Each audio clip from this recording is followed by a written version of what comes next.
ತೆರೆಯ ಮೇಲೆ, ಸ್ಕ್ರೀನ್ ಮೇಲೆ ನಾಟಕ ಮಾಡುವಂತಹ ಒಂದು ಕಲಾವಿದರವರಷ್ಟೇ ಕೊಲೆ ಮಾಡೋದಕ್ಕೂ ಮುಂದಾಗ್ತಾರೆ. ಇನ್ಸ್ಟಂಟ್ ತೀರ್ಪು ಕೊಡ್ತಾರೆ ತನ್ನ ಪ್ರೇಯಸಿಗಾಗಿ. ಆರೋಪವನ್ನೆಲ್ವ ಹೊತ್ಕೊಂಡಿರುವಂತಹದ್ದು ದರ್ಶನ್.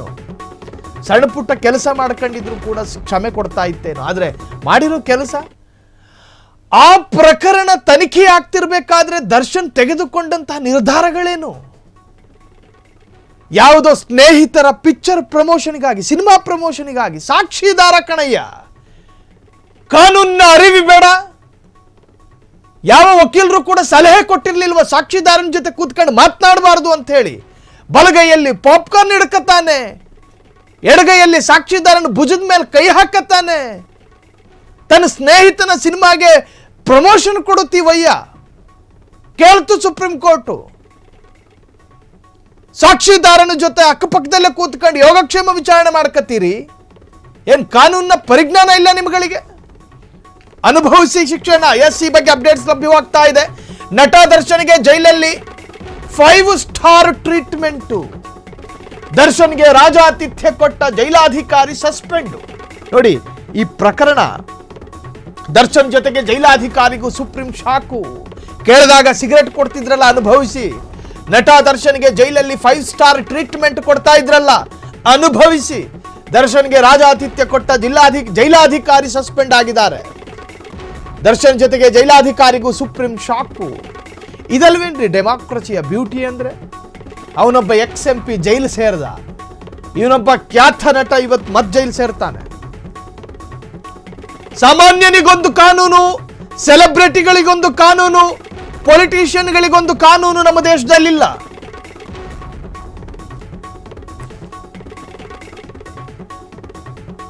ಪೊಲಿಟಿಷಿಯನ್ಗಳಿಗೊಂದು ಕಾನೂನು, ಸೆಲೆಬ್ರಿಟಿಗಳಿಗೊಂದು ಕಾನೂನು, ಸಾಮಾನ್ಯನಿಗೊಂದು ಕಾನೂನು ಈ ದೇಶದಲ್ಲಿಲ್ಲ. ಎಂತೆಂಥವರು ಜೈಲಿಗೆ ಹೋಗಿರೋದನ್ನ ಕಂಡಿದ್ದೀವಿ. ನೋಡಿ, ಜೈಲಾಧಿಕಾರಿ ಸಸ್ಪೆಂಡ್ ಆದ್ರು. ಯಾಕೆ ಸಸ್ಪೆಂಡ್ ಆದ್ರು ಅಂತ ಕೇಳಿದ್ರೆ, ಅಲ್ಲಿ ದರ್ಶನ್ಗೆ ಕೊಡಲಾಗ್ತಾ ಇದ್ದಂತಹ ರಾಜಾತಿಥ್ಯ, VVIP ಏನು ದರ್ಶನ್. ಅದು ಸಮಾಜದಲ್ಲಿ, ಜೈಲಲ್ಲಿ ಯಾವ ಸೀಮೆ VVIP? VVIP ಬ್ಯಾರಕ್ಗಳಿರ್ಬೋದು ವಿಚಾರಣಾಧೀನ ಕೈದಿಗಳಿಗೆ. ಅದರ ಅರ್ಥ ಅವರಿಗೆ ಆ VVIP ಟ್ರೀಟ್ಮೆಂಟ್ ಕೊಡಬೇಕು ಅಂತಲ್ಲ. ಈಸ್ ಅಕ್ಯೂಸ್ಡ್, ಆರೋಪಿ ಒಂದು ಕೊಲೆ ಪ್ರಕರಣದ್ದು. ಆತನಿಗೆ ಕೊಡಲಾಗ್ತಾ ಇದ್ದಂತಹ ಬೆಡ್ಡು, ಆತನ ಅಕ್ಕಪಕ್ಕದಲ್ಲಿ ಕೂತ್ಕತಾ ಇದ್ದಂತಹ ಕೆಲ ನಟೋರಿಯಸ್ ವಿಲ್ಸನ್ ಗಾರ್ಡನ್ ನಾಗ. ಇವನು ಏನು ಕರ್ಬೂಜ ಕೊಚ್ಚಿಬಿಟ್ಟು ಒಳಗೆ ಸೇರಿದ್ದಲ್ಲ, ಅವನು ಮನುಷ್ಯರು ತಲೆನೇ ಕೊಚ್ಚಿ ಒಳಗೋಗಿದ್ದ. ಸೊ ಆತನ ಪಕ್ಕದಲ್ಲಿ ಆತನ ಮ್ಯಾನೇಜರು. ಸೊ ಇವರೆಲ್ಲರೂ ಕೂಡ ಅತ್ಯಂತ ನಿರಾಳರಾಗಿ ಬದುಕ್ತಾ ಇದ್ರು. ಕಾರಾಗೃಹ ಅಂದರೆ ಪಶ್ಚಾತ್ತಾಪ ಕೇಂದ್ರ ಅಂತ ವ್ಯಾಖ್ಯಾನಿಸ್ತಾರೆ. ಆದರೆ ಈತ ಅನುಭವಿಸ್ತಾ ಇದ್ದಂತಹ ಅಲ್ಲಿನ ಅನುಕೂಲಗಳು ಅದನ್ನ ಅಲೆಗಳಿತ್ತು. ದರ್ಶನ್ ಅಭಿಮಾನಿಗಳ ಕಣ್ಣೀರು, ದರ್ಶನ್ ಪತ್ನಿಯು ಪಾಪ ಕಣ್ಣೀರು ಹಾಕ್ತಿದ್ದಾರೆ. ದರ್ಶನ್ ಅಭಿಮಾನಿಗಳಿಗೆ ಬಿಗ್ ಶಾಕ್ ಎದುರಾಗಿದೆ. ದರ್ಶನ್ಗೆ ಮತ್ತೆ ಜೈಲು ಶಿಕ್ಷೆ. ಸೋಷಿಯಲ್ ಮೀಡಿಯಾದಲ್ಲಿ ಕೋಲಾಹಲ ಶುರುವಾಗಿದೆ. ನಿಜಕ್ಕೂ ಆಘಾತಕಾರಿ. ನಮ್ಮಣ್ಣ ಇನ್ನಿಲ್ಲ, ನಮ್ಮಣ್ಣ ಜೈಲಿಗೆ ಹೋಗ್ತಿದ್ದಾರೆ. ದರ್ಶನ್ ಅಭಿಮಾನಿಗಳ ಕಣ್ಣೀರು.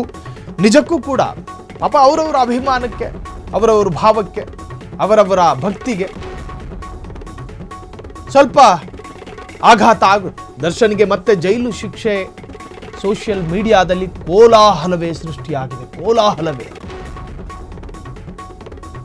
ಡೆವಿಲ್ ಸಿನಿಮಾದ ಪೋಸ್ಟರ್ಗಳನ್ನ ನೋಡಿ ಕಣ್ಣು ತುಂಬಿಕೊಳ್ತಾ ಇದ್ದಂತಹ ಕಣ್ಣುಗಳಲ್ಲಿ ಇವತ್ತು ಕಣ್ಣೀರು ಬರ್ತಾ ಇದೆ. ಥೈಲ್ಯಾಂಡ್ನಿಂದ ಇಂಡಿಯನ್ ಏರ್ಲೈನ್ಸ್ ನಲ್ಲಿ ದರ್ಶನ್ ಬರುವ ವಿಡಿಯೋಗಳು ವೈರಲ್ ಆದಾಗ ಆ ವಿಡಿಯೋಗಳನ್ನ ನೋಡಿಕೊಂಡು ಕಣ್ಣು ತುಂಬಿಕೊಂಡಿದ್ದಂತಹ ಅಭಿಮಾನಿಗಳ ಕಣ್ಣಲ್ಲಿ ನೀರು ತುಂಬಿಕೊಂಡಿದೆ. ಜೈಲು ವಾಸವನ್ನ, ಸೆರೆವಾಸವನ್ನ ಅನುಭವಿಸಿ ಜಾಮೀನಿನ ಮೇರೆಗೆ ಹೊರಗಿದ್ದಂತಹ ನಮ್ಮ ರಾಜ, ನಮ್ಮ ಹುಲಿ, ನಮ್ಮ ಸಿಂಹ ಇವತ್ತು ಮತ್ತೆ ಬೋನಿಗೆ ಹೋಗ್ತಾ ಇದೆಯಲ್ಲ ಅನ್ನೋ ಬೇಜಾರು. ನಮ್ಮ ದೇಶದ ಕಾನೂನಿದೆಯಲ್ಲ, ಆ ಕಾನೂನಿನ ದೃಷ್ಟಿಯಲ್ಲಿ ಒಂದು ಪ್ರಕರಣದ ತೀವ್ರತೆ ಬಹುದೊಡ್ಡದಾಗಿರಬೇಕಾದ್ರೆ ಅದಕ್ಕೆ ಸಂಬಂಧಪಟ್ಟಂತ ಆರೋಪಿಗಳು ಸ್ವತಂತ್ರರಾಗಿ ತಿರುಗಾಡೋದನ್ನು ಸಹಿಸೋದಿಲ್ಲ ರೀ. ಕೊಲೆ ಪ್ರಕರಣದ ಆರೋಪಿಗಳಾಗಿದ್ದಂತಹ ದರ್ಶನ್ ರೇಣುಕಾಸ್ವಾಮಿ ಕುಟುಂಬಸ್ಥರ ಫಸ್ಟ್ ರಿಯಾಕ್ಷನ್, ಇದನ್ನೇ ನಿರೀಕ್ಷೆ ಮಾಡ್ತಾ ಇದ್ವಿ ನಾವು. ನಮಗೆ ನ್ಯಾಯ ಸಿಗುವ ಭರವಸೆ ಇದೆ.